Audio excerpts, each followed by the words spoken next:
Two Korean nationals who arrived on Philippines Airlines Flight 110 from Manila on June 7th were busted for trying to smuggle in the drug ice. Guam Customs spokesperson Lieutenant Ferdinand Soriano. And they were, secondary, routine inspection, and they were brought to the back. Questions were asked, and their luggage was checked. And during that inspection, we did find approximately 426 grams of methamphetamine in the baggage. 39-year-old Sung Kwon and 32-year-old Jae-chul Shin allegedly tried to bring in close to $500,000 of crystal methamphetamines hidden in a false bottom of a golf bag.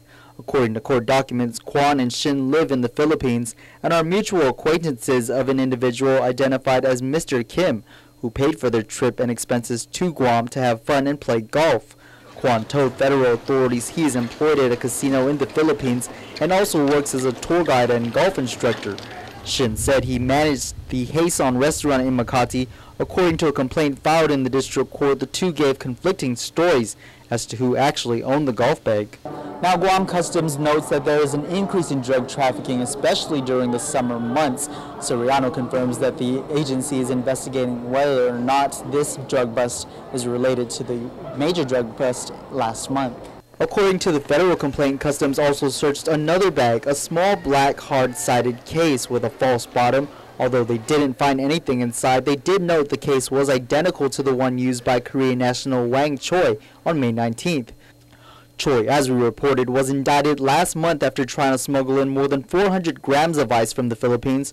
According to court documents, prior to coming to Guam, Choi was in the Philippines playing golf for 4 days. Both cases still under investigation. To say something right now would be a little bit premature, so I'd like to reserve comment on that. Soriano says Customs is working with local and federal agencies to try and find the source of the drug trafficking problem coming from neighboring countries. As far as the problems we're noticing, we don't have much of a pattern or anything like that to go on, but just to let the public know that we are out there, we are very vigilant. Depending upon where you're coming from, we will be there to inspect any person, cargo, baggage that does come in. Meantime, Kwon and Shin are scheduled to appear in the district court on June 22nd. Reporting for Guam's News Network, I'm Nick Delgado.